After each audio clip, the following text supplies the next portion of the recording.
അപ്പം നേരത്തെ പറഞ്ഞ അത്രയും കാര്യങ്ങൾ വെച്ചിട്ട് നമ്മളൊരു ചെറിയ നോട്ട് തയ്യാറാക്കുകയാണ്. അപ്പോൾ നമ്മൾ തുടങ്ങുന്നത് നമുക്ക് റുദർഫോർഡിന്റെ ആൽഫ റൈ സ്കാറ്ററിംഗ് എക്സ്പെരിമെന്റ് തുടങ്ങുന്നത്. റുദർഫോർഡ്സ് ആൽഫ റൈ സ്കാറ്ററിംഗ് എക്സ്പെരിമെന്റ് എന്താണ് അതിന്റെ, ഞാൻ പറഞ്ഞു നിങ്ങളോട് കാര്യം വരച്ചു വെക്കണം എന്ന് പറഞ്ഞു. അതിന്റെ മുകളിൽ വരച്ചാൽ മതി, നേരത്തെ വരച്ച ചിത്രം. എന്നിട്ട് അതിന്റെ സെറ്റപ്പ് നമ്മൾ താഴെ വിവരിക്കുന്നു. എന്താണ് A narrow beam of alpha particle emitted from a radioactive element are made to strike on a thin gold foil. അതിന്റെ മുകളിൽ thin എന്ന് പറഞ്ഞാൽ 10⁻⁸ meter thin ആണ്. When the scattered alpha particle strikes on the fluorescent screen, കാരണം zinc sulphide coat ചെയ്ത screen ആണ്, അതിന്റെ മുകളിൽ വന്ന് ഇടിക്കുമ്പോൾ tiny flashes of light produced. അതിന്റെ മുകളിൽ ഇലക്ട്രോൺ വന്ന് ഇടിക്കുമ്പോൾ ടൈനി ഫ്ലാഷസ് ഓഫ് ലൈറ്റ് ഉണ്ടാവും. This can be viewed with the help of a movable microscope. ഇതെങ്ങനെ കാണാൻ പറ്റും? നമുക്ക് ഒരു മൂവബിൾ മൈക്രോസ്കോപ്പിന്റെ സഹായത്തോടെ ഇത് നമുക്ക് ഒബ്സർവ് ചെയ്യാവുന്നതേ ഉള്ളൂ. ഓക്കെ, ഒരു മൂവബിൾ മൈക്രോസ്കോപ്പ് വെച്ച് നമുക്ക് ഇത് നിരീക്ഷിക്കാം. അങ്ങനെ നിരീക്ഷിച്ചു കഴിഞ്ഞിട്ട് നമുക്ക് കിട്ടുന്ന ഒബ്സർവേഷൻസ് അഥവാ നിരീക്ഷണ ഫലങ്ങൾ എന്തൊക്കെയാണെന്ന് ചോദിച്ചാൽ, ഒന്നാമത്തത് most of the alpha particle pass through the gold foil without any deflection. ഒരു ഡിഫ്ലക്ഷൻ ഇല്ലാതെ മിക്കവാറും എല്ലാവരും എന്ത് ചെയ്യുന്നു, പുറത്തേക്ക് കടക്കുന്നു. Some of them are deflected by some angles. Some of them are deflected by അല്ലെങ്കിൽ deflected through A large angle. ഒരു ലാർജ് ആംഗിളിൽ ഡിഫ്ലക്ട് ചെയ്യുന്നു, ചിലതൊക്കെ ചെറിയ ആംഗിളിലൊക്കെ ഡിഫ്ലക്ട് ചെയ്യുന്നു. A very few of them retraced their path back. വളരെ കുറച്ച് ആൾക്കാർ എന്ത് ചെയ്യുന്നു, അവരുടെ പാത്ത് നേരെ തിരിച്ചിങ്ങോട്ട് പോകുന്നു. അതായത് 180 ഡിഗ്രി, അത് 180 ഡിഗ്രിയാണ് കേട്ടോ, ബാക്കിൽ എഴുതിയാൽ മതി. 180 ഡിഗ്രി എന്ത് ചെയ്യുന്നു, തിരിച്ചു വരുന്നു. ഇപ്പൊ ഇത്രയുമാണ് നമുക്ക് കിട്ടിയ ഒബ്സർവേഷൻസ് എന്ന് പറയുന്നത്. ഈ ഒബ്സർവേഷൻസിന്റെ ഇതിൽ പിന്നെ നമ്മൾ എന്താണ് കൺക്ലൂഷൻ എഴുതണം അല്ലേ, റുദർഫോർഡിന്റെ കൺക്ലൂഷൻസ്. അപ്പൊ നിങ്ങൾ അടുത്ത എഴുതുക, നോട്ടായിട്ട് തന്നെ എഴുതിക്കോ, ഞാൻ ബോർഡിൽ എഴുതുന്നില്ല. കൺക്ലൂഷൻസ് എന്തൊക്കെയാണ്? ഒന്നാമത്തെ കൺക്ലൂഷൻ റുദർഫോർഡ് പറഞ്ഞത്, most of the space in an atom is empty. ഒരു ആറ്റത്തിലെ ഏകദേശ ഭാഗങ്ങളും എന്താണ്, എംപ്റ്റി ആണ്. ഒന്നാമത്തെ ഒബ്സർവേഷന്റെ ബേസിൽ പറയുകയാണേ. രണ്ടാമത് റുദർഫോർഡ് പറയുന്നത്, the whole positive charge, കാരണം മുഴുവൻ പോസിറ്റീവ് ചാർജ് എന്ന് പറയാൻ കാരണം ഈ നമ്മുടെ ആൽഫ പാർട്ടിക്കിൾ വരുമ്പോൾ ആൽഫ പാർട്ടിക്കിളിനെ ഡിഫ്ലക്ട് ചെയ്യാൻ കഴിയണമെങ്കിൽ അത് എന്തായിരിക്കണം, പോസിറ്റീവ് ചാർജ് ആയിരിക്കണം. അപ്പം നടുക്കുള്ളത് പോസിറ്റീവ് ചാർജ് എന്ന് ആർക്ക് മനസ്സിലായി? റുദർഫോർഡിന് മനസ്സിലായി. The whole positive charge and nearly the whole mass nearly the whole mass എന്ന് പറഞ്ഞാൽ എക്സ്ക്ലൂഡിങ് ഇലക്ട്രോൺസ് ആണ് കേട്ടോ. ബ്ലാക്കിൽ എഴുതിയാൽ മതി, എക്സ്ക്ലൂഡിങ് ഇലക്ട്രോൺസിനെ ഒഴിവാക്കാണ്. കാരണം ഇലക്ട്രോൺസിന് സ്വന്തമായിട്ടൊരു മാസമൊക്കെ ഉണ്ട്, പക്ഷെ അത് വളരെ കുറവാണ്, നമുക്ക് എന്ത് ചെയ്യാം, നെഗ്ലക്ട് ചെയ്യാം. അപ്പം the whole positive charge and nearly the whole mass are concentrated in an extremely small volume. അങ്ങനെ തന്നെ എഴുതണം. കാരണം എന്താ എക്സ്ട്രീംലി സ്മോൾ ആണെന്ന് പറയാൻ കാരണം, ശരിക്കും ഒരു ആറ്റത്തിനകത്ത് ന്യൂക്ലിയസിന്റെ വലിപ്പം എന്ന് പറയുന്നത് നമ്മളതിനെ കമ്പയർ ചെയ്യുന്നത് ഒരു വലിയ ഫുട്ബോൾ ഗ്രൗണ്ടിൽ അതിന്റെ നടുക്ക് ഒരു ഈച്ച വന്നിരിക്കുന്നു വിചാരിക്കാം. വലിയ ഫുട്ബോൾ ഗ്രൗണ്ടിൽ നടുക്ക് ഒരു ഈച്ച വന്നിരിക്കും. ആ ഈച്ചക്ക് എന്ത് വലിപ്പം കാണും? ആ ഫുട്ബോൾ ഗ്രൗണ്ടിനെ അപേക്ഷിച്ച് അത്രയും വലുപ്പം മാത്രമേ ഒരു ആറ്റത്തിനെ അപേക്ഷിച്ച് ആർക്കുള്ളൂ, ന്യൂക്ലിയസിനുള്ളൂ. ഓക്കെ, അപ്പം എക്സ്ട്രീംലി സ്മോൾ വോള്യത്തിലാണ് ഈ പറഞ്ഞിരിക്കുന്ന മുഴുവൻ മാസും, ഏകദേശം മുഴുവൻ മാസും, മുഴുവൻ പോസിറ്റീവ് ചാർജും കോൺസെൻട്രേറ്റ് ചെയ്തിരിക്കുന്നത് വളരെ ചെറിയൊരു വോള്യത്തിനകത്താണ്. അതുകൊണ്ട് നമുക്ക് ഉറപ്പിച്ച് പറയാൻ പറ്റും, ഡെൻസിറ്റി ഓഫ് ന്യൂക്ലിയസ് എന്ന് പറഞ്ഞാൽ വളരെ കൂടുതലായിരിക്കും. ന്യൂക്ലിയസ് എന്ന് പറഞ്ഞാൽ ഭയങ്കര ഡെൻസിറ്റി ഉള്ള, ഭയങ്കര ഹെവി ആയിട്ടുള്ള ആളാണ്, നല്ല മാസ് കാണും. ആരപേക്ഷ ആറ്റത്തിന്റെ മുഴുവൻ മാസം അവിടെ ആണല്ലോ ഉള്ളത്, അതായത് ആറ്റത്തിന് മുഴുവൻ മാസം കാണും അവിടെ, പക്ഷെ വളരെ ചെറിയ സ്ഥലമാണ്. അപ്പോൾ സ്വാഭാവികമായിട്ടും ഭയങ്കര ഡെൻസറാണ് ഈ ന്യൂക്ലിയസ് എന്ന് പറയുന്നത് കേട്ടോ. നമുക്ക് പിന്നെ അടുത്ത ചാപ്റ്ററിൽ ഡിസ്കസ് ചെയ്യാം അതിനെക്കുറിച്ച്. ഓക്കെ, അപ്പം രണ്ടാമത്തെ point, the whole mass, nearly whole mass and whole positive charge is എന്താണ് concentrated in an extremely small volume called nucleus. അതിനെ നമ്മൾ വിളിക്കുന്ന പേരാണ് ന്യൂക്ലിയസ്. രണ്ടാമത്തെ പോയിന്റ് ആണ്. മൂന്നാമത്തെ പോയിന്റ്, ഇലക്ട്രോൺസ്, അതായത് നെഗറ്റീവ്ലി ചാർജ്ഡ് ഇലക്ട്രോൺ, ഈ ഇയാൾക്ക് പോസിറ്റീവ് ചാർജ് ആണ് ന്യൂക്ലിയസിന്, negatively charged electrons are revolving around the nucleus, revolve ചെയ്യാണ് ന്യൂക്ലിയസിന് ചുറ്റും. ലൈക്ക് പ്ലാനറ്ററി മോഷൻ, ഇതുപോലെയാണ് പ്ലാനറ്ററി മോഷൻ പോലെയാണ്. എങ്ങനെയാണോ പ്ലാനറ്റുകൾ സഞ്ചരിക്കുന്നത് അതുപോലെയാണ് സഞ്ചരിക്കുന്നത് അറൌണ്ട് ദി ന്യൂക്ലിയസ്. അതിന്റെ കൂടെ നമ്മൾ എഴുതുന്നു, the necessary centripetal force for this motion is provided by ആരാണ്? Electrostatic force ആണ് അല്ലേ? The necessary centripetal force for this motion is provided by electrostatic force of attraction. അപ്പൊ ഇത്രയും എഴുതി കഴിഞ്ഞാൽ പ്രധാനപ്പെട്ട 3 കാര്യങ്ങളായി. പിന്നെയും റദർഫോർഡ് കുറെ കാര്യങ്ങൾ പറയുന്നുണ്ട്. അതിനകത്ത് ഞാൻ പറഞ്ഞ നേരത്തെ കാര്യമുണ്ട്, അതായത് ഇലക്ട്രോൺ വളരെ ഡെൻസർ ആയിട്ടുള്ള ആളാണെന്നൊക്കെ റദർഫോർഡ് പറയുന്നുണ്ട്. അപ്പോൾ നമുക്ക് പ്രധാനമായിട്ട് ഈ 3 പോയിന്റുകൾ നിങ്ങൾ എഴുതി വെക്കുക. ഇത് 3 അയാളുടെ കൺക്ലൂഷൻ എന്ന് പറയുന്നത്. ആരുടെ? റദർഫോർഡിന്റെ. ഇനി ഈ കൺക്ലൂഷന്റെ ബേസിൽ റദർഫോർഡ് എന്ത് ചെയ്യണം? ഒരു ആറ്റം മോഡൽ ഉണ്ടാക്കണ്ടേ അല്ലേ? റദർഫോർഡ് ഒരു ആറ്റം മോഡൽ ഉണ്ടാക്കണം. സോ നമുക്ക് ആ ആറ്റം മോഡൽ എങ്ങനെയായിരിക്കും എന്ന് നോക്കാം. ഓക്കെ, റദർഫോർഡിന്റെ ആറ്റം മോഡൽ.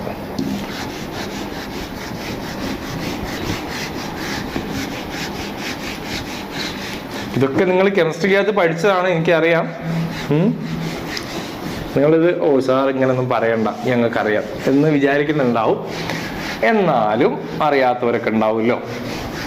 പിന്നെ ചിലപ്പം നേരത്തെ നിങ്ങൾ ശരിയായിട്ടല്ല മനസ്സിലാക്കിയെങ്കിലോ, അങ്ങനെയൊക്കെ നോക്കണ്ടേ എന്നാണ് ഞാൻ ഡീറ്റെയിൽ ആയിട്ട് പറയുന്നത് കേട്ടോ. സോ ഇനി അടുത്തത് എന്താണ്? റദർഫോർഡ്സ് ആറ്റം മോഡൽ അല്ലേ?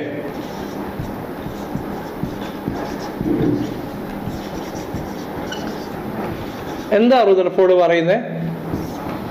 According to his atom model, electrons are revolving around a positively charged center, which is called a nucleus. Electrons are in an atom. Electrons are revolving around a positively charged center, which is called a nucleus. എന്നാണ് നമ്മൾ nucleus എന്ന് വിളിക്കുന്നത്. ഈ proton ഒക്കെ കണ്ടുപിടിച്ച ആളാണ് Rutherford കേട്ടോ. ന്യൂക്ലിയസിനകത്ത് positive ചാർജുള്ള പ്രോട്ടോൺ ഉണ്ടെന്നൊക്കെ കണ്ടുപിടിച്ച റദർഫോർഡാണ്. സോ ഇനി ചുറ്റും ഇങ്ങനെ കറങ്ങുന്നു. Here the necessary centripetal force for this circular motion, അല്ലെങ്കിൽ ഇയാൾ എന്തുകൊണ്ട് കറങ്ങുന്നു എന്ന് ചോദിച്ചാൽ അത് ഇലക്ട്രോസ്റ്റാറ്റിക് ഫോഴ്സ് കൊണ്ടാണ്. അത് പ്രൊവൈഡ് ചെയ്യുന്നത് ഇലക്ട്രോസ്റ്റാറ്റിക് ഫോഴ്സ് ആണ് എന്നാണ് റദർഫോർഡ് പറയുന്നത്. സോ അതിന് വേണമെങ്കിൽ നമുക്ക് ഒരു നോട്ടായിട്ട് നിങ്ങൾ വേണമെങ്കിൽ ഈ ചിത്രം വരച്ചെടുത്തതിന് ശേഷം നിങ്ങൾ എഴുതിക്കുക ഒരു നോട്ടായിട്ട്.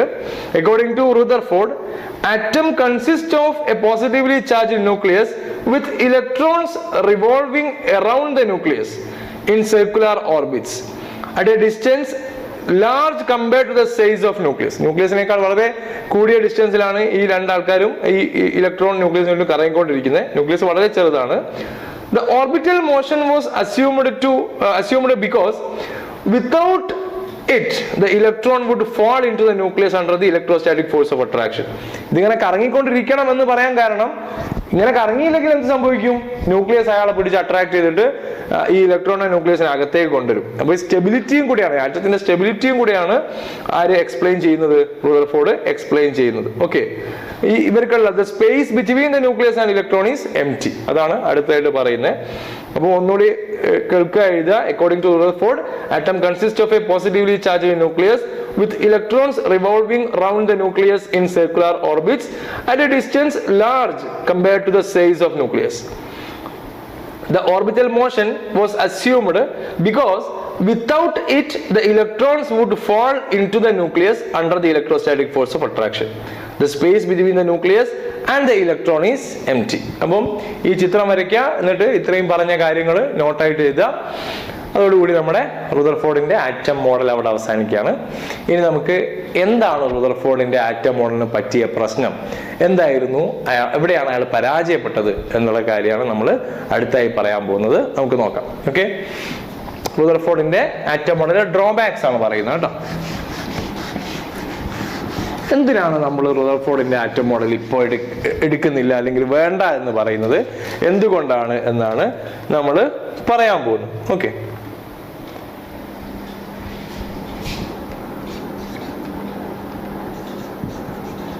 drawbacks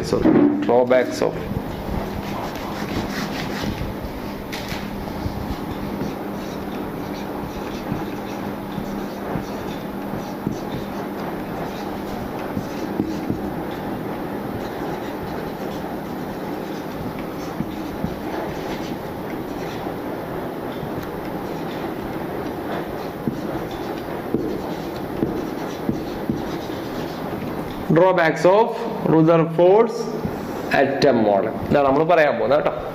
ഒന്നാമത്തെ റദർഫോർഡിനെ പറ്റിയ ഒരു കാര്യം, റദർഫോർഡ് ഞാൻ നേരത്തെ പറഞ്ഞു എല്ലാ കാര്യങ്ങളും എക്സ്പ്ലെയിൻ ചെയ്തെന്ന് പറഞ്ഞു, പക്ഷെ റദർഫോർഡിന് ചില കാര്യങ്ങൾ എക്സ്പ്ലെയിൻ ചെയ്യാൻ പറ്റിയില്ല.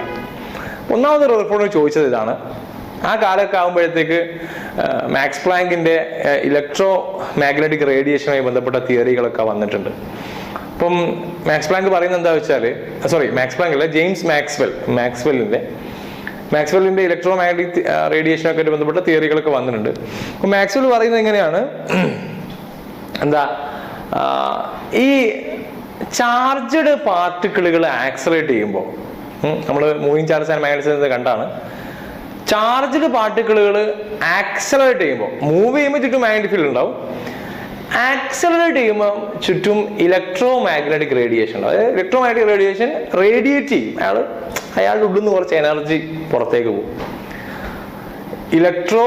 ചാർജഡ് പാർട്ടിക്കിളുകൾ ആക്സലറേറ്റ് ചെയ്യുന്ന സമയത്ത്, ഇപ്പൊ റിവോൾവ് ചെയ്യുമ്പോൾ അയാൾ ആക്സലറേറ്റ് ചെയ്യാണ് അല്ലേ. അപ്പം ഈ റെവല്യൂഷൻ ഒക്കെ നടക്കുമ്പോൾ, ഇപ്പൊ ഇലക്ട്രോൺ ഒരു ചാർജഡ് പാർട്ടിക്കിളാണ്, ആ ചാർജഡ് പാർട്ടിക്കിൾ ഇങ്ങനെ റിവോൾവ് ചെയ്യുന്ന പറഞ്ഞാൽ ആക്സലറേറ്റ് ചെയ്യാണ്. അങ്ങനെ ആക്സലറേറ്റ് ചെയ്യുമ്പോൾ സ്വാഭാവികമായിട്ടും അവിടുന്ന് എന്ത് ചെയ്യണം, ഇലക്ട്രോ മാഗ്നറ്റിക് റേഡിയേഷൻ പുറത്തേക്ക് പോകണം. ഈ ഇലക്ട്രോ മാഗ്നറ്റിക് റേഡിയേഷൻ എന്ന് പറഞ്ഞാൽ എനർജിയാണ് കേട്ടോ, എനർജിയാണ്. Is equal to h nu എന്ന് പറയുന്ന ആ എമൗണ്ട് ഓഫ് എനർജിയാണ് ഇലക്ട്രോ മാഗ്നറ്റിക് റേഡിയേഷൻ ഉണ്ടാവുക. ന്യൂ എന്ന് പറഞ്ഞാൽ ഫ്രീക്വൻസി. അപ്പം നമ്മൾ ഇങ്ങനെയാണ് നേരത്തെ റദർഫോർഡിന്റെ ആറ്റം മോഡൽ പറഞ്ഞത്. ന്യൂക്ലിയസിന് ചുറ്റും ഇലക്ട്രോൺ എന്ത് ചെയ്യുന്നു, റിവോൾവ് ചെയ്യാണ്. ഇങ്ങനെ ഇലക്ട്രോൺസ് റിവോൾവ് ചെയ്യുന്ന സമയത്ത്, ചുറ്റും ഇങ്ങനെ റിവോൾവ് ചെയ്യുന്ന സമയത്ത് കണ്ടിന്യൂസ് ആയിട്ട് എന്ത് ചെയ്യും, എനർജി പുറത്തേക്ക് പോകും. എച്ച് ന്യൂ എന്ന് പറഞ്ഞിട്ട് എനർജി പുറത്തേക്ക് പോകും. അങ്ങനെ ഇലക്ട്രോ മാഗ്നറ്റിക് റേഡിയേഷൻ പുറത്തേക്ക് പോയി കഴിഞ്ഞാൽ സ്വാഭാവികമായും അയാളുടെ എനർജി കുറഞ്ഞിട്ട് എന്ത് ചെയ്യണം, അയാളുടെ പാത്ത് ഇങ്ങനെ ഷ്രിങ്ക് ചെയ്ത് എനർജി കുറയുമ്പോൾ പാത്ത് ആ നേരത്തെ അത്ര റേഡിയസിൽ കറങ്ങാൻ പറ്റില്ല അല്ലെ. അപ്പൊ പാത്ത് ഷ്രിങ്ക് ചെയ്തിട്ട് അവസാനം എന്ത് ചെയ്യണം, അവസാനം ഇയാള് ന്യൂക്ലിയസിലേക്ക് വന്ന് വീഴണം അല്ലെ, അല്ലെങ്കിൽ ന്യൂക്ലിയസിലേക്ക് ഫാൾ ചെയ്യണം. ഇങ്ങനെ സംഭവിക്കേണ്ടതാണ് ശരിക്കും. ആര് പറഞ്ഞ പോലെ ആണെങ്കിൽ, റദർഫോർഡ് പറഞ്ഞ പോലെ ആണെങ്കിൽ. അപ്പൊ ഇതെന്തുകൊണ്ട് അങ്ങനെ ആറ്റംസ് ഒന്നും അങ്ങനെ എന്ത് ചെയ്യുന്നില്ല, ആറ്റം കൊളാപ്സ് ആവുന്നില്ല, ആറ്റം തകർന്നു പോകുന്നില്ല, അല്ലെങ്കിൽ ഇലക്ട്രോൺസ് ഈ ന്യൂക്ലിയസിനകത്തേക്ക് വന്ന് വീഴുന്നില്ല. നമുക്കറിയാം ആറ്റം സ്റ്റേബിൾ ആണ്. എങ്ങനെയാണ് ഈ ആറ്റം ഈ സ്റ്റെബിലിറ്റി അറ്റൈൻ ചെയ്തത്, എങ്ങനെയാണ് ഇയാൾക്ക് ഇത് പോസിബിൾ ആയത് എന്ന് പറയാൻ ആർക്ക് പറ്റിയില്ല, റദർഫോർഡിന് പറ്റിയില്ല. So according to Maxwell, the accelerating charges produce അല്ലെങ്കിൽ emits electromagnetic radiation. As they emit the energy, their circular path, the radius of that circular path will be shrinked continuously, and they will fall into, they would fall into the nucleus. അവർ എന്ത് ചെയ്യുമായിരുന്നു, ആ ന്യൂക്ലിയസിലേക്ക് fall ചെയ്യുമായിരുന്നു. അങ്ങനെ സംഭവിക്കുന്നുണ്ടോ? അങ്ങനെ സംഭവിക്കുന്നില്ല അല്ലേ. But the atoms are stable. അങ്ങനെ സംഭവിക്കുന്നില്ല, ആറ്റംസ് ഒക്കെ എന്താണ്, സ്റ്റേബിൾ ആണ്. So he couldn't explain the stability of atom. ഈ ആറ്റത്തിന്റെ സ്റ്റെബിലിറ്റി എക്സ്പ്ലെയിൻ ചെയ്യാൻ ആർക്ക് പറ്റിയില്ല, റദർഫോർഡിന് പറ്റിയില്ല. ഒന്നാമത്തെ ഡ്രോബാക്ക് ആണ്. അത് നമുക്ക് എഴുതാട്ടോ, നോട്ട് എഴുതാം. ഇനി രണ്ടാമത്തെ ഡ്രോബാക്ക് എന്ന് പറയുന്നത് ഇതാണ്. ഈ ന്യൂക്ലിയസിന് ചുറ്റും ഒരുപാട് ഇലക്ട്രോൺ ഉണ്ടാവുമല്ലോ. ഓരോ ഇലക്ട്രോണുകളും ഏതേത് റേഡിയസുകളിലാണ് കറങ്ങുന്നത് എന്ന് പറയാൻ റദർഫോർഡിന് പറ്റിയില്ല. അതായത് ന്യൂക്ലിയസ് ഇലക്ട്രോൺ ഇങ്ങനെ കറങ്ങുന്നുണ്ട്, റിവോൾവ് ചെയ്യുന്നുണ്ട്. ഏത് റേഡിയസിലാണ് ഇവർ കറങ്ങുന്നത്, എത്ര അകലമാണ് ഒന്നാമത്തെ ഇലക്ട്രോണിന് ഇതിന്റെ സെന്ററുമായിട്ടുള്ളത്, അല്ലെങ്കിൽ രണ്ടാമത്തെ ഇലക്ട്രോൺ ഉള്ളത്, ഏതൊക്കെ അകലങ്ങളിലാണ് ഇവർ കറങ്ങിക്കൊണ്ടിരിക്കുന്നത്, അല്ലെങ്കിൽ എല്ലാം തോന്നിയ പോലെ കറങ്ങുവാണോ, റാൻഡമായിട്ട് കറങ്ങുവാണോ? അങ്ങനെ റാൻഡമായിട്ടാണ് അവർ കറങ്ങുന്നതെങ്കിൽ ഇലക്ട്രോൺസ് റിവോൾവ് ചെയ്യുമ്പോൾ പുറത്തേക്ക് ചില എനർജി, ചില ഇലക്ട്രോമാഗ്നറ്റിക് റേഡിയേഷൻ പുറത്തേക്ക് വരുന്നതായിട്ട് കാണുന്നു. ഞാൻ നേരത്തെ പറഞ്ഞ ആ സ്പെക്ട്രം, ഹൈഡ്രജൻ സ്പെക്ട്രത്തിന്റെ കാര്യം പറഞ്ഞല്ലോ. അതുപോലെ എല്ലാ ആറ്റത്തിനകത്തും ലൈൻ സ്പെക്ട്രങ്ങൾ കാണിക്കുന്നു. പല ഫ്രീക്വൻസിയുള്ള പല ഇലക്ട്രോമാഗ്നറ്റിക് റേഡിയേഷനും പുറത്തേക്ക് വരുന്നതായിട്ട് കാണുന്നു. ഇതെന്തുകൊണ്ട് സംഭവിക്കുന്നു? ഈ വരുന്ന റേഡിയേഷനിൽ എല്ലാ റേഡിയേഷനും ഇല്ലാത്തത് എന്താണ്? ചിലത് മാത്രമാണല്ലോ ഉള്ളൂ. ചില പെർട്ടിക്കുലർ വേവ് ലെങ്തും പെർട്ടിക്കുലർ ഫ്രീക്വൻസി, ആ റേഞ്ചിനകത്തുള്ള ആൾക്കാർ മാത്രമേ, ആ റേഡിയേഷൻ മാത്രമേ പുറത്തേക്ക് വരുന്നുള്ളൂ. എന്തുകൊണ്ട് എല്ലാ ഫ്രീക്വൻസിയിലുള്ള ആളുകൾ പുറത്തേക്ക് വരുന്നില്ല? എന്തുകൊണ്ടാണ് ഒരു ലൈൻ സ്പെക്ട്രം കിട്ടുന്നത്? ഇങ്ങനത്തെ ചോദ്യങ്ങളൊന്നും ആ ചോദ്യങ്ങളൊന്നും സോൾവ് ചെയ്യാൻ ആർക്ക് പറ്റിയില്ല? റുദർഫോർഡിന് പറ്റില്ല. So he couldn't explain the line spectrum shown by the atoms. Atoms കാണിക്കുന്ന ലൈൻ സ്പെക്ട്രം എന്ന് പറയുന്ന പ്രതിഭാസത്തെ എക്സ്പ്ലെയിൻ ചെയ്യാൻ ആർക്ക് പറ്റിയില്ലടാ? റുദർഫോർഡിന് പറ്റിയില്ല. ഈ രണ്ടെണ്ണമാണ് റുദർഫോർഡിന് സംഭവിച്ച വീഴ്ചകൾ, അയാളുടെ ഡ്രോബാക്സ് എന്ന് പറയുന്നത്. അങ്ങനെയാണ് നമ്മൾ എന്ത് ചെയ്യുന്നത്? റുദർഫോർഡിന്റെ ആറ്റം മോഡൽ മാറ്റിയിട്ട് പുതിയ ആറ്റം മോഡൽ കൊണ്ടുവരുന്നത്. ഓക്കെ, അപ്പൊ നമുക്ക് ആദ്യം റുദർഫോർഡിന്റെ ആറ്റം മോഡലിന്റെ ഡ്രോബാക്സ് ഒന്ന് എഴുതാം. ഓക്കെ, ഇനി റുദർഫോർഡിന്റെ ആറ്റം മോഡൽ നമ്മൾ ഒരു നോട്ടായിട്ട് എഴുതി, അതാണ് നോക്കുന്നത്. നോക്കാം നമുക്ക്. നമ്മൾ നേരത്തെ പറഞ്ഞ കാര്യം തന്നെ കേട്ടോ. Drawbacks of Rutherford atom model. ഒന്ന്, according to the classical electromagnetic theory, നമ്മുടെ മാക്സ്വെല്ലിന്റെ തിയറി പ്രകാരം a charged particle in accelerated motion, കാരണം സർക്കുലർ മോഷൻ എന്ന് പറഞ്ഞാൽ ആക്സലറേറ്റഡ് മോഷൻ ആണ്. In accelerated motion should radiate energy. അവരെന്ത് ചെയ്യണം? എനർജി റേഡിയേറ്റ് ചെയ്യുന്നതാണ് ക്ലാസിക്കൽ ഇലക്ട്രോമാഗ്നറ്റിക് തിയറി പറയുന്നത്. EM തിയറി എന്ന് പറഞ്ഞാൽ ഇലക്ട്രോമാഗ്നറ്റിക് തിയറി എന്നാണ്. Okay, radiate energy in the form of electromagnetic radiation. Electromagnetic radiation രൂപത്തിലാണ് എന്ത് ചെയ്യേണ്ടത്? അത് ചെയ്യേണ്ടത്. As A result the energy of electrons should continuously decrease. അല്ലേ, എനർജി എന്ത് ചെയ്യണം? കണ്ടിന്യൂസ്ലി ഡിക്രീസ് ചെയ്യണം.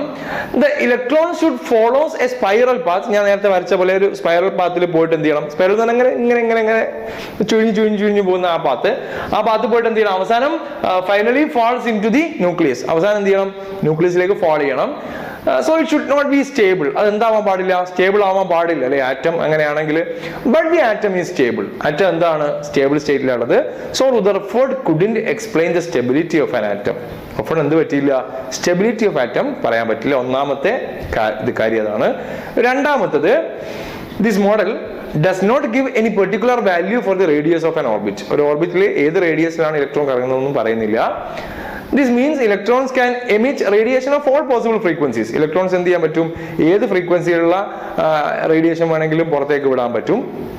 പക്ഷേ but the experiments gives a line spectrum, അല്ലെ, ഒരു ലൈൻ സ്പെക്ട്രം, ഒരു പ്രത്യേക വേവ് ലെങ്ത്തിന്റെ റേഞ്ചിലുള്ള ആ ഒരു എന്താണ് പിന്നെ റേഡിയേഷൻസ് മാത്രമേ പുറത്തേക്ക് വരുന്നതായിട്ട് കാണാൻ പറ്റുന്നുള്ളൂ. അപ്പം എന്തുകൊണ്ടാണ് ഈ ലൈൻ സ്പെക്ട്രം കിട്ടുന്നത്? ഇത് ഇവരിങ്ങനെ കറങ്ങുമ്പോൾ എമിറ്റ് ചെയ്യുന്ന റേഡിയേഷൻ ആണോ? അങ്ങനെയാണെങ്കിൽ എല്ലാം കിട്ടേണ്ടതല്ലേ? അങ്ങനത്തെ ചോദ്യങ്ങൾക്കൊന്നും മറുപടി പറയാൻ അയാൾക്ക് പറ്റിയില്ല. So he couldn't explain the line spectra of atom.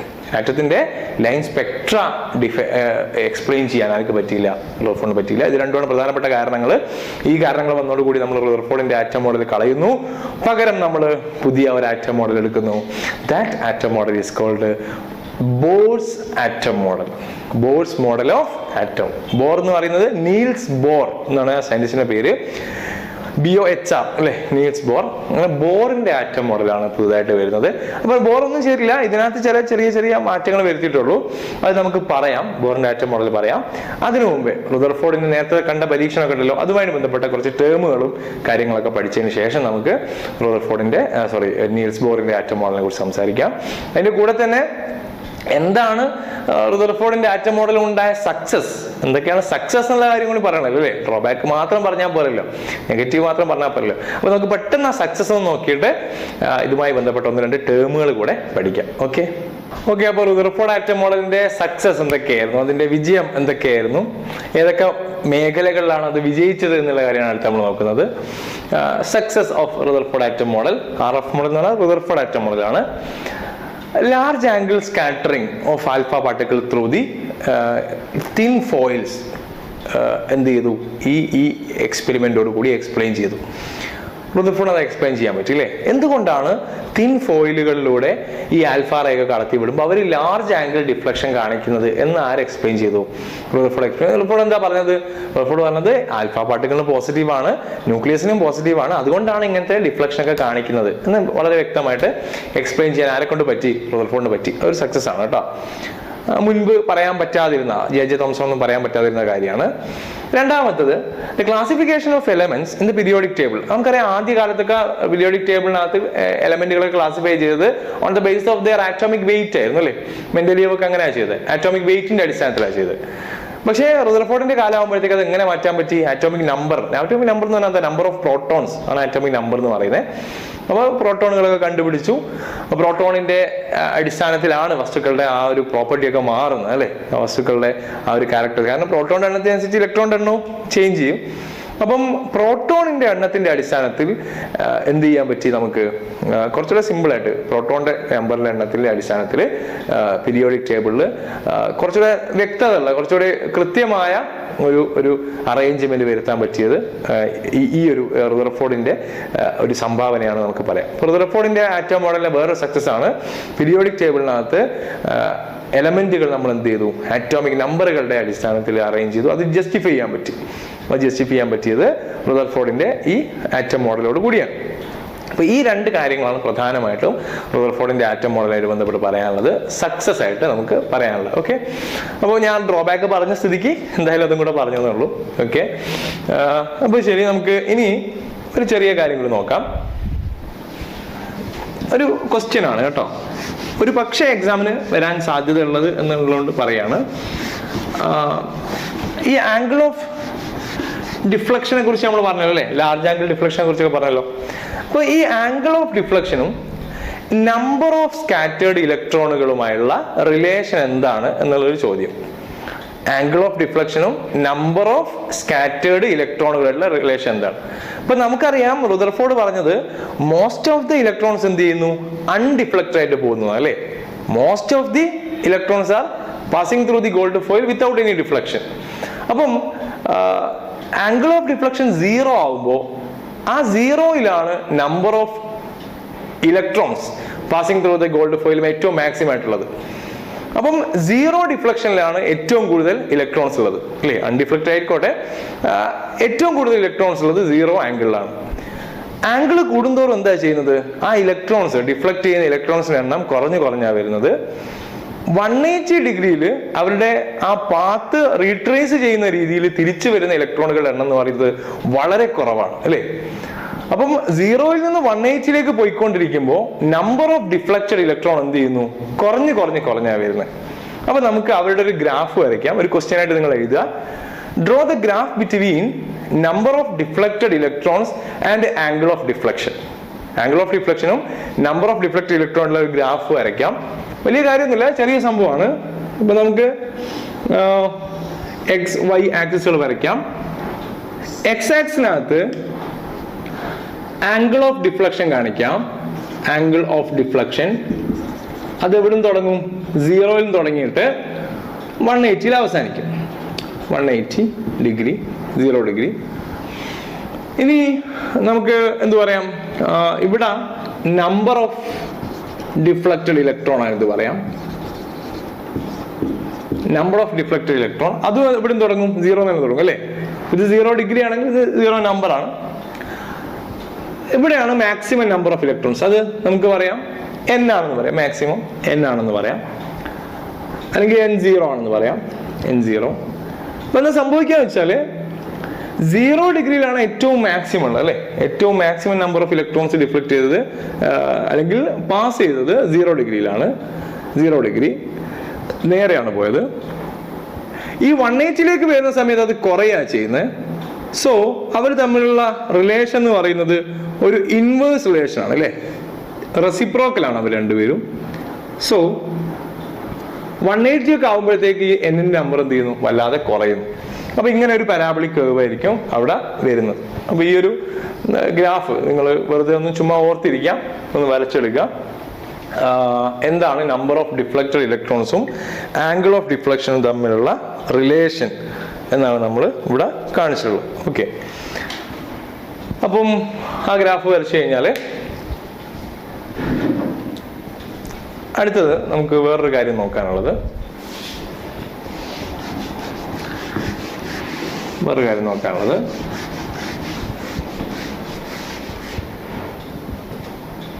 അത് ചെറിയ ചോദ്യമായിട്ട് പറഞ്ഞു തന്നുള്ളൂ കേട്ടോ.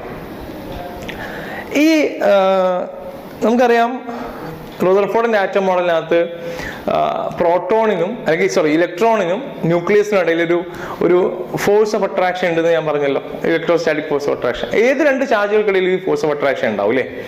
ഓപ്പോസിറ്റ് ചാർജ് ആണെങ്കിൽ force of attraction, equal charge ആണെങ്കിൽ ഫോഴ്സ് ഓഫ് റിപ്പൾഷൻ. ഇപ്പൊ നമ്മൾ നോക്കുവാണെങ്കിൽ ആൽഫ പാർട്ടിക്കിൾ ന്യൂക്ലിയസിനടുത്തേക്ക് വരുമ്പോൾ ഇലക്ട്രോൺ ന്യൂക്ലിയസ് തമ്മിൽ അട്രാക്റ്റീവ് ഫോഴ്സ് ആണ്. ആൽഫ പാർട്ടിക്കിൾ ഈ ന്യൂക്ലിയസിനടുത്തേക്ക് വരുമ്പോൾ ആൽഫ പാർട്ടിക്കിൾ പോസിറ്റീവ് ചാർജുള്ള ആളാണ്, 2 പ്രോട്ടോണിന്റെ ചാർജ് ഉള്ളത്. ന്യൂക്ലിയസ് ഒരു പോസിറ്റീവ് ചാർജ് അല്ലേ? ഇതിപ്പോ ഗോൾഡിന്റെ ന്യൂക്ലിയസ് ആണ്. സോ അതും എന്താണ്, ഒരു പോസിറ്റീവ് ചാർജുള്ള ആളാണ്. അങ്ങനെയാണെങ്കിൽ ആൽഫ പാർട്ടിക്കിൾ ന്യൂക്ലിയസിനടുത്തേക്ക് വരുമ്പോൾ അവിടെ അവർക്കിടയിൽ എന്താ ഉണ്ടാവുക? ഒരു റിപ്പൾസീവ് ഫോഴ്സ് ആണ് ഉണ്ടാവുക അല്ലെ? ഞാൻ ആ എക്സ്പെരിമെന്റുമായി ബന്ധപ്പെട്ട എല്ലാ കാര്യങ്ങളും പറയാണ് കേട്ടോ. അപ്പം ആൽഫ പാർട്ടിക്കിൾ ന്യൂക്ലിയസിനടുത്തേക്ക് വരുമ്പോൾ ഉണ്ടാവുന്ന റിപ്പൾസീവ് ഫോഴ്സിന്റെ ഇക്വേഷൻ എന്താണ് എന്നാണ് ഞാൻ അടുത്ത് എഴുതാൻ പോകുന്നത്. സോ നമുക്ക് അതിനാ repulsive force between alpha particle and the ന്യൂക്ലിയസും ആൽഫ പാർട്ടിക്കിളും തമ്മിലുള്ള റിപ്പൾസീവ് ഫോഴ്സ് എന്താന്ന് നോക്കാം. ഇപ്പം ആറ്റം മുഴുവൻ എടുക്കണ്ട, ആ ന്യൂക്ലിയസ് മാത്രം കൺസിഡർ ചെയ്യാം. ഇതാണ് ന്യൂക്ലിയസ് എന്ന് വിചാരിക്കുക. അപ്പൊ നമുക്കറിയാം ന്യൂക്ലിയസിനകത്ത് ഇയാൾക്ക് പോസിറ്റീവ് ചാർജ് കൊടുക്കുന്ന ഇതിനകത്തുള്ള നമ്പർ ഓഫ് പ്രോട്ടോൺസ് ആണ് അല്ലെ? ഇപ്പം ഒരു Z ആണ് ഇയാളുടെ ആറ്റോമിക് നമ്പർ എന്ന് വിചാരിക്കുക. Z ആണെങ്കിൽ നമ്മൾ എങ്ങനെയാണല്ലോ ആറ്റോമിക് നമ്പർ ഇത് XZ എന്നായത് അല്ലെ? Z എന്ന് പറഞ്ഞാൽ ആറ്റോമിക് നമ്പർ, A എന്ന് പറഞ്ഞാൽ ആറ്റോമിക് മാസ് അല്ലെ? അപ്പൊ Z ആണ് അയാളുടെ ആറ്റോമിക് നമ്പർ ആണെങ്കിൽ Z നമ്പർ ഓഫ് പ്രോട്ടോൺസ് ഉണ്ട്.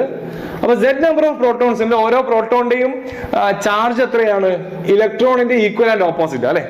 ഇലക്ട്രോൺ നേരെ ഓപ്പോസിറ്റ് പോസിറ്റീവ് ചാർജ് ഉണ്ടാവും. സോ ZE പ്ലസ് നമ്മൾ എഴുതുക, പോസിറ്റീവ് പ്രോട്ടോണിന്റെ ചാർജ് ആണ്. സോ ZE പ്ലസ് ചാർജ് ആർക്കുണ്ട്? ZE പ്ലസ് ചാർജ് ആണ് ആ ന്യൂക്ലിയസിനുള്ളത്, അത്രയും പോസിറ്റീവ് ചാർജ്. വരുന്ന ആൽഫ പാർട്ടിക്കിൾ എത്ര ഉണ്ട്? വരുന്ന ആൽഫ പാർട്ടിക്കിളിന് പ്ലസ് 2e ചാർജ് ആണ് അല്ലെ? 2e പ്ലസ് എന്ന് നമുക്ക് വേണമെങ്കിൽ പറയാം. ഇത് പ്ലസ് ZE എന്ന് പറയാം, ഇത് പ്ലസ് 2e എന്ന് പറയാം. Okay, plus 2e. 2 പ്രോട്ടോണിന്റെ ചാർജാണ് ആർക്കുള്ളത്? ഈ എന്ന് എഴുതുമ്പോൾ നിങ്ങൾ ഇലക്ട്രോൺ എന്ന് വിചാരിക്കരുത്. ഈ മൈനസ് എഴുതുമ്പോൾ ഇലക്ട്രോൺ എന്ന് വിചാരിച്ചാൽ മതി. ഈ പ്ലസ് ആണെങ്കിൽ അതെന്താണ്? പ്രോട്ടോൺ ആണ് കേട്ടോ. ഇത് പ്രോട്ടോൺ ആണ്. ഈ പ്ലസ് എന്ന് പറയുമ്പോൾ പ്രോട്ടോൺ ആണ്. അപ്പം ഇവിടെ ജസ്റ്റ് ഈ എന്ന് എഴുതിയാലും മതി, അതിന്റെ മാഗ്നിറ്റ്യൂഡ് എന്ന അർത്ഥത്തിൽ. അപ്പം ഇവിടെ 2 പ്രോട്ടോണിന്റെ ചാർജാണ്, ഇവിടെ Z പ്രോട്ടോണിന്റെ ചാർജാണ്. ഇവർ തമ്മിലുള്ള റിപ്പൾസീവ് ഫോഴ്സ് നമുക്ക് കണ്ടുപിടിക്കേണ്ടത്. നമുക്ക് അസ്യൂം ചെയ്യാം ഇവർ തമ്മിലുള്ള ഡിസ്റ്റൻസ് ഇപ്പൊ D ആണ് കേട്ടോ. ന്യൂക്ലിയസും പ്രോട്ടോണും തമ്മിലുള്ള ഡിസ്റ്റൻസ് D ആണ്. ഈ ന്യൂക്ലിയസ് ഇയാളെ റിപ്പൽ ചെയ്യുന്നതുകൊണ്ടാണല്ലോ ഇയാൾ തെറിച്ച് അങ്ങനെ തന്നെ പോരുന്നത് അല്ലെ? ഇനി ഇങ്ങനെ പോകുന്ന ഒരാളാണെങ്കിൽ തെറിച്ച് ഇങ്ങനെ ലാർജ് ആംഗിൾ ഡിഫ്ലക്ഷൻ കാണിക്കും. നേരെ പോകുന്ന ആളാണെങ്കിൽ ഇങ്ങനെ തന്നെ തിരിച്ചു പോരും. ഇതിന്റെ പരിസരത്തുകൂടെ ഒന്നും അല്ലാതെ പോകുന്ന ആളാണ് എന്ത് ചെയ്യുന്നത്? ഫ്രീ ആയിട്ട് അപ്പുറത്തുന്നത് അല്ലെ? ഓക്കെ, സോ ഇവർക്കിടയിലുള്ള force of repulsion F equal to Coulomb's എന്താ പറയുന്നത്? 1/4πε0 Q1 Q2 R² എന്നാ പറയുന്നത് അല്ലെ? ഇവിടെ 1/4πε0. What is Q1? Q1 എന്ന് പറഞ്ഞാൽ നമുക്ക് പറയാം, ആദ്യം ഇതെടുക്കാം, ZE. Q1 എന്ന് പറഞ്ഞാൽ ആരാ? ZE. Q2 എന്ന് പറഞ്ഞാൽ ആരാ? 2E ഡിവൈഡഡ് ബൈ R² എന്ന് പറഞ്ഞാൽ എത്രയാ? D². അങ്ങനെയാണെങ്കിൽ ഇവർ തമ്മിലുള്ള ആ റിപ്പൾസീവ് ഫോഴ്സ് എന്താണ് വരിക? 1/4πε0 2ZE² divided by 2ZE² divided by D². That is the repulsive force between ZE and E. ZE-യും E-യും തമ്മിലുള്ള റിപ്പൾസീവ് ഫോഴ്സ് എന്ന് പറയുന്നത് 1/4πε0 2ZE² divided by D² ആണ്. ഓക്കെ, ഇത് ജസ്റ്റ് ഒന്ന് ഓർത്ത് ചെയ്താൽ മതി. നമുക്ക് പിന്നെയും വേറെ ചില സാധനങ്ങൾ പറയുമ്പോഴും ഇത് ആവശ്യമുണ്ട്. അപ്പോൾ ഇതും കൂടെ ഓർക്കാം. ഓക്കെ.